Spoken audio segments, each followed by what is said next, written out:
नमस्ते दोस्तों, आपका मेरे चैनल इंडियन वेद और पुराण में स्वागत है।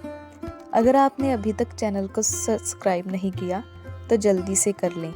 अब तक जो हमने देखा वह पहले स्कंद की शुरुआत थी, जिसे हम जान पहचान भी कह सकते हैं।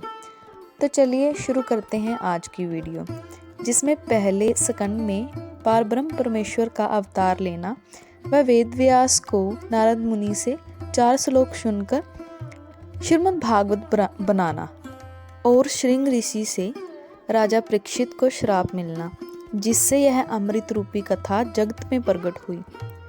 तो यह सब पहले स्कंद के केंद्र बिंदु हैं। तो चलते हैं पहले अध्याय में, जो है श्री नारायण जी महाराज की स्तुति वर्णन करना और शौनकादिक के श्रीमद् भागवत कथा का सूत जी से पूछना और सूत जी का कथा आरंभ करना।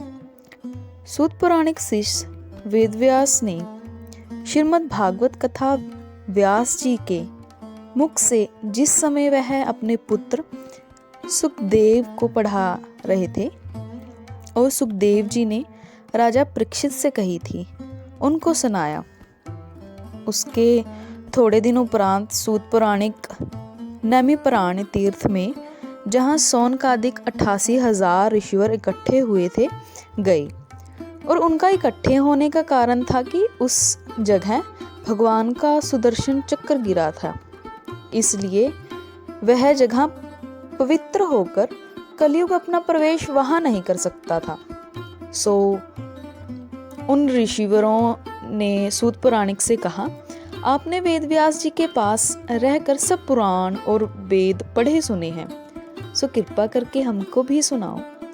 तब सूत जी ने कहा कि जो आदि निरंकार 14 भुवन रचकर सब जीवों का पालन करते हैं और महाप्रलय के समय चैतन्य आत्मा सब जीव फिर उन्हीं में समा जाती हैं और वह पार ब्रह्म अपने तेज से प्रकाशित रहकर ब्रह्मा और महादेव आदि सब देवताओं को ज्ञान देते हैं, जिनकी माया से जगत का सब व्यवहार होता है। उन्हीं आदि ज्योति का ध्यान धर कर व्यास जी कहते हैं कि संसारी व्यवहार सब झूठा होकर परमेश्वर की माया ऐसी बलवान है कि जिसको कोई भुला नहीं सकता।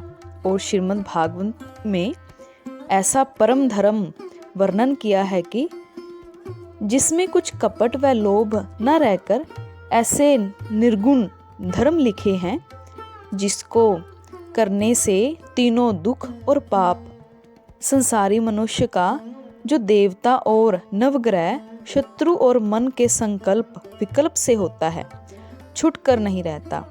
दूसरे युगों में पूजा यज्ञ और तप ध्यान करने से, बड़े परिश्रम से पारब्रह्म परमेश्वर की प्रीति उत्पन्न होती थी।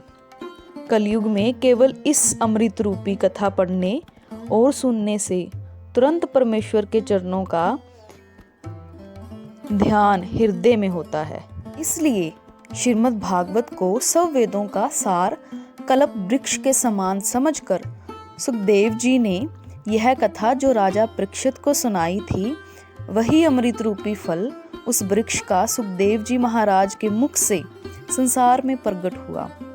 सो सूत पौराणिक शौनकादिक ऋषिवर और व्यास जी अपने चेलों से कहते हैं कि तुम लोग इस अमृत रूपी फल को, जिसमें कुछ छिलका व गुठली नहीं है, बारंबार कानों की राह से पिया करो। यह बात सुनकर एक दिन शौनकादिक ऋषिवरों ने जब प्रात समय स्नान व पूजा कर चुके, तब सूत जी को बड़े आदर भाव से बीच में बैठाल कर कहा, आप सब वेद और पुराण जानते हैं, इसलिए हमें अपना चेला समझकर जो पुराण का, सब वेद और शास्त्र का तत्व संसारी जीवों के भवसागर पार उतरने वास्ते उत्तम हो, उसे अपने मुखारबिंद से वर्णन कीजिए, जिसे सुनकर जल्दी हम लोगों की मुक्ति हो और थोड़ा परिश्रम करने से फल अधिक प्राप्त हो। और यह बताइए कि जिन पारब्रह्म परमेश्वर के नाम लेने से संसारी जीवों का उद्धार हो जाता है, उन्होंने कौन से काम करने वास्ते मृत्यु लोक में देवकी जी के गर्भ से श्री कृष्ण अवतार लिया और सगुण रूप धरकर बलराम जी के साथ जगत में कौन सी लीला की थी।